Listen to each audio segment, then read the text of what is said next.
parents were the first to fall violently ill from the sickness we now know as XoRaX. I can vividly recall my father lying on his bed while his muscles spasmed and he choked on his own vomit. I stood at his side, frozen in place and refusing to leave as I held back sobs, his pupils dilating until his entire eye was like an inky blackness, almost devoid of any light. He tried to speak, turning his head towards me, to face me. But opening his mouth, he only brought forth another torrent of vomit spews. I remember saying something, but that detail is lost to me now. I remember staring into those glazed black eyes as his shuddering became pronounced, and he was suddenly very still, almost as if he had gone and frozen within time. I let out a wail and ran into my room, unprepared and unwilling to face the truth of the matter. My mother was the first to pass on. Then came along my older brother, who had barely just turned 17 earlier this year. And finally my father. I had not considered that I could have caught the disease myself, if it were in fact contagious and an airborne agent. I just thought myself lucky, though very tragically lucky at that. I fell asleep in the corner, huddled in the blanket that previously kept my mother warm. Her perfume made the putrid aroma somewhat tolerable, perhaps just enough so that I could drift off into slumber. I remember a persistent banging next, a series of muffled inquiries from the opposite side of my locked bedroom door. They were shouting for survivors, looking prevalently for anyone who was still alive, despite the breakout of disease. I rushed to the door and unlocked it to face what I could come to identify as the day crew. Their faces were obscured by large gas masks, fitted with some sort of capsule on either side of their cheeks. Their breathing was slow and monitored. Their voices were nearly impossible to hear over their mechanical wheezing. They were covered from head to toe in black, regulation hazmat material, with orange text reading Day Crew along their backs. They ordered me out into the main hall, where I managed to catch sight of 14 other children around my age, being told directions and filed into a group lineup, almost as if they were a part of some army movies I had seen earlier in the past few years. Once the entire group had been examined, we began our trek out into the streets, which was a vision of chaos and utter destruction. We had heard the noises of looting and desperation from our homes, but we hadn't ventured off into the outside world for weeks for fear of catching the sickness ourselves. There were even more day crew that were burning the bodies that had fallen into the streets, trying to purge the earth as they kept their distance from the resultant fumes. We were silently ushered into the back of a large truck that took us to the south, far away from the cities and suburbs, and into the dense growth of the forest.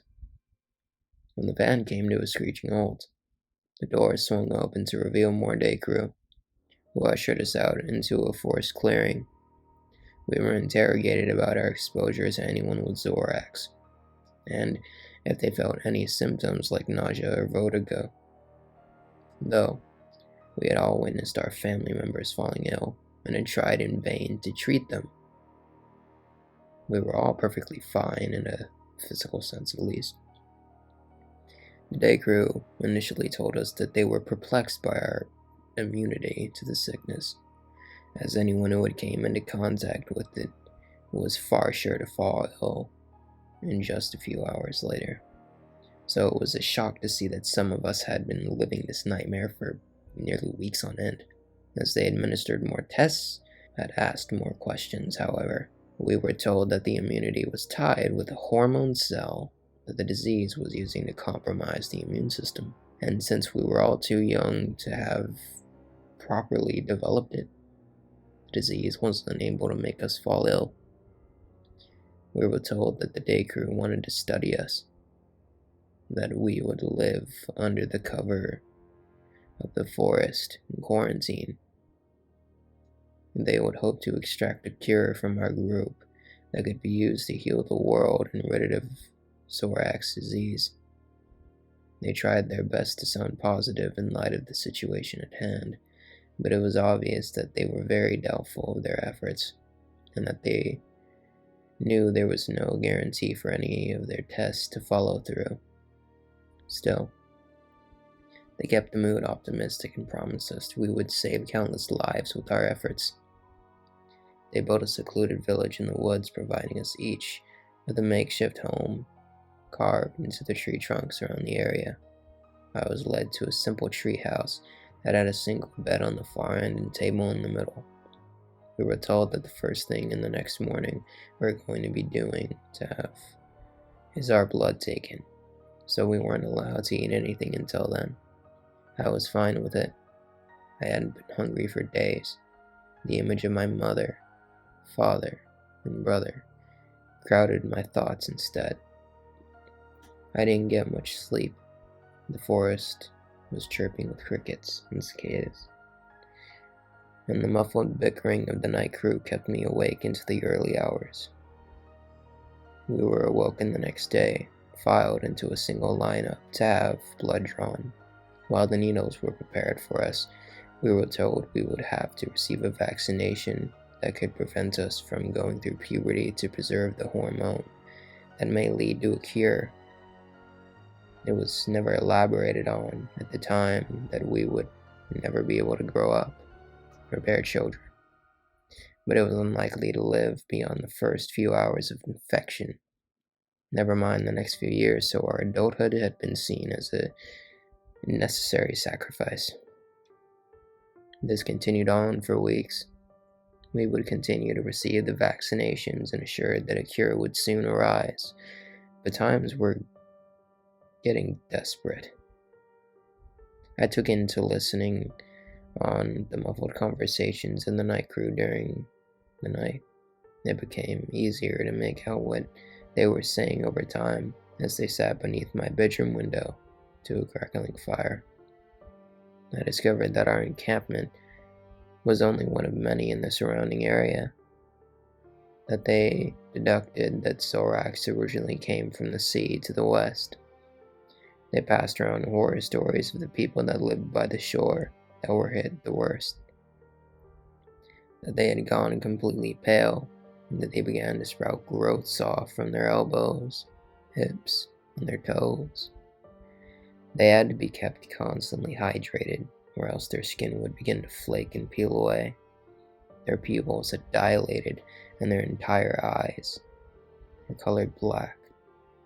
At this bit, I thought back to my father, sitting on the couch, writhing in pain. There was food in the mountains, one assured another. They were gathering it in groves, perhaps to keep it from spoiling.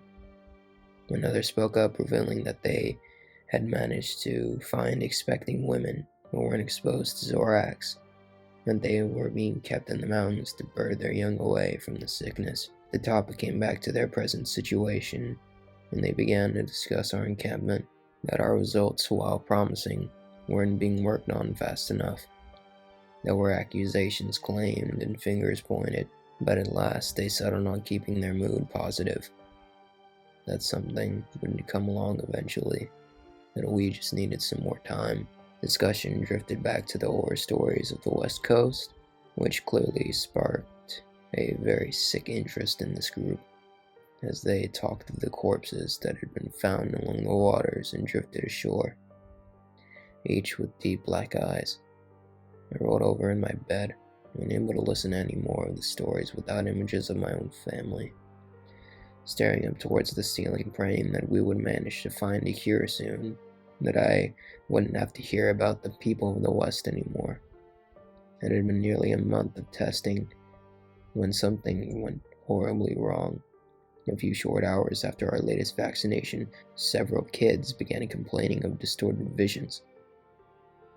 They could see trailing lights in the air, making their way across the plains. While their faces were covered with their masks, I could sense the worry that played out across their faces. We were told that they were just visual hallucinations and that they would subside in a few hours.